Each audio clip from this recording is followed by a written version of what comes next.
రమా, నీకు ఈ విషయం తెలుసా? మన వనిత నిన్న కొత్త టీవీ తెచ్చిందంట. నీలా కొన్నాక వనిత ఆగిద్దా?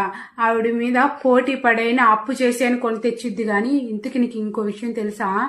మొన్న పార్వతిని చూసి వెళ్ళారు కదా పెళ్లి వాళ్ళు, మాకు ఈ సంబంధం వద్దు అని చెప్పారంట.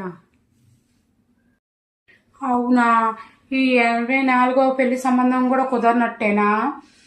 పాపం, పెళ్లిళ్ళ పేరయ్యా ఆ పార్వతి కోసం ఇంకెన్ని పెళ్లి సంబంధాలు చూడాలో ఏమో. శ్రేయ లాంగ్ టూర్ లో ఎంత మంచిగా ఎంజాయ్ చేస్తుందో. నీకెవరు చెప్పారు? ఎవరు చెప్పనవసరం లా, ఫోన్ తీసుకొని ఫేస్బుక్ ఓపెన్ చేసావంటే ఆమె సెకండ్ కోర్స్ స్టిల్ తో దిగిన సెల్ఫీలు నీకు కూడా కనిపిస్తాయి. అన్నట్టు మర్చిపోయాను, నీకు పింకీ ఎక్కడన్నా కనిపించిందా? కనిపించింది ఇన్స్టాలోని రీల్స్ లో. ఆవిడ రీల్స్ చేయడం స్టార్ట్ చేసినప్పటి నుంచి లైవ్ లో ఎక్కడ కనిపిస్తుంది? ఇన్స్టా రీల్స్ లో తప్ప.